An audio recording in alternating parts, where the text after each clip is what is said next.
Essa é a história de Zeus, o líder supremo da mitologia grega. Para nós é um mito, mas para os antigos era realidade. Uma maneira de entender um mundo aterrorizante. Alguns gregos acreditavam que Zeus era o único e verdadeiro Deus séculos antes de Cristo. Se você controla o céu, controla o mundo. Na mitologia grega, esse poder pertencia a um deus, Zeus. Ele reina como guardião da justiça, mestre dos homens e dos deuses. Zeus era o rei dos deuses, mas ele também era responsável pela justiça, tanto dos deuses quanto dos mortais na Terra.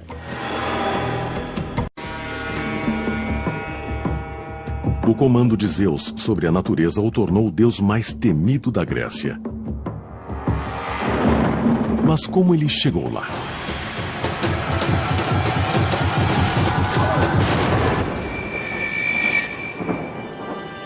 O que sabemos sobre Zeus começa com os textos do escritor da Grécia Antiga Hesíodo, por volta de 700 a.C. Seu livro, chamado Teogonia, era a história grega da criação, o que o livro do Gênesis é para o mundo de hoje. Suas histórias foram adornadas e modificadas através dos tempos, conforme diferentes civilizações entravam em contato com a Grécia Antiga. As far as we know, the real crystallization of Greek mythology was around the time of Homer, 750 BC. And with Homer, we find the creation of Greek mythology and the creation of the gods. Homer gave the Greeks their gods. Homer was effectively the closest thing the Greeks had to a Bible. No começo, Homero nos conta, havia oceano, um espírito em forma de um grande, circular e infinito rio, correndo eternamente de volta a si mesmo.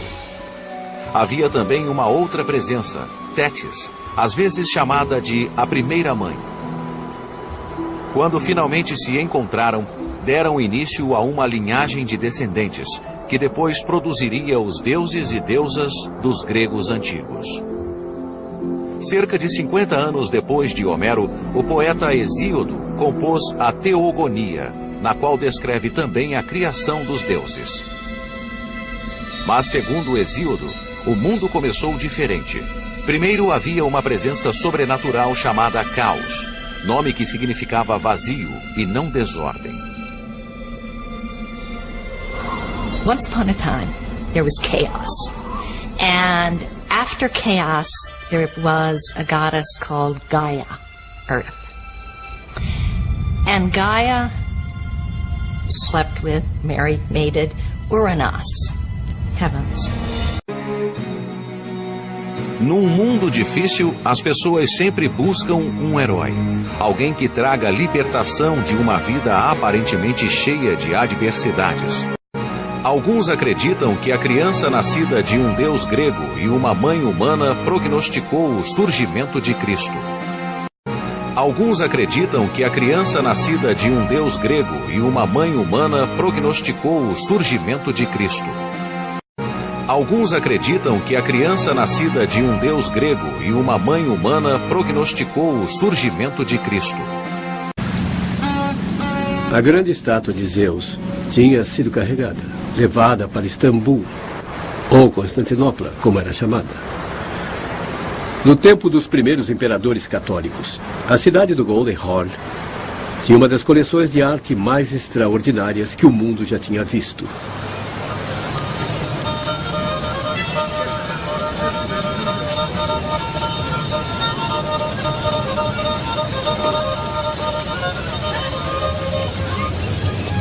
Esse círculo de tijolos marca a entrada no palácio do devoto cristão eunuco Louses.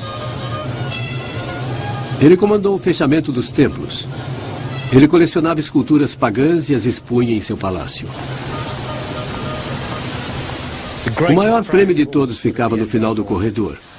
Uma estátua de Zeus de 800 anos. Ela ficava ali no nicho, como no fundo de uma igreja, tão alto como aquelas árvores. Aqui ficou por 60 anos, mais ou menos. Então foi destruída numa revolta na cidade. De certa forma, ainda está aqui até hoje, porque a grande face dos Zeus de Fídias se tornou a face de Cristo onipotente para a Igreja Oriental.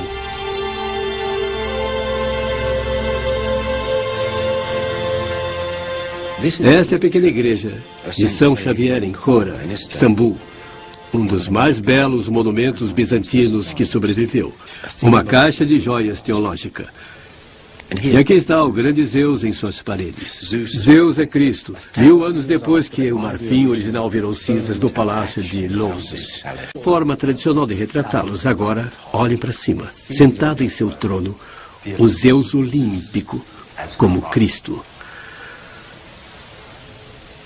Como é que um deus pagão chegou a assumir a própria imagem de Cristo?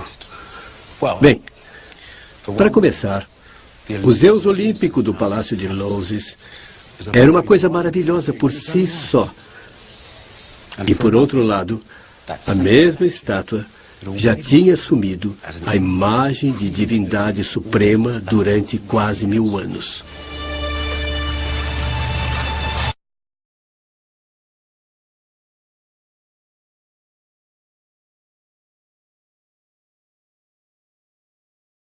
Que no início do século XX iniciou uma profunda pesquisa sobre a origem comum dos idiomas. O que ele descobriu foi simplesmente fantástico. Ele percebeu que, juntamente com as semelhanças linguísticas, há também uma semelhança religiosa entre os povos, o que reforça a história bíblica de Adão e Eva como genitores de toda a humanidade. A argumentação do professor Stein Jr. desenvolveu-se dentro de uma metodologia linguística criada por ele mesmo. Seu ponto de vista fundamental era de que na Suméria, região onde ficava a Torre de Babel, nasceram as raízes de todos os idiomas e religiões do mundo inteiro. Vamos tomar, por exemplo, o nome Deus em português. Se retrocedêssemos no passado, descobriremos que esse nome pode ter sido o agrupamento de pouquíssimos grupos sonoros vindos de Babel. Por exemplo, os idiomas greco-latinos, como o português, dizem Deus, Die, Deus, Theos, Zeus. Deus, Die, Deus, Theos, Zeus. Deus, Die, Deus, Theos, Zeus. Em 2003, na base do Monte Olimpo, um templo perdido foi descoberto. Ele foi o ponto central da cidade antiga conhecida como Dion e era dedicado a Zeus. Dion é uma cidade construída na base do Monte Olimpo, então é bem perto do lar dos deuses e deusas olímpicos. E era onde Zeus vivia na mitologia grega. Na verdade, o nome da cidade Dion significa Zeus. Os gregos às vezes identificam esse deus superior como Zeus.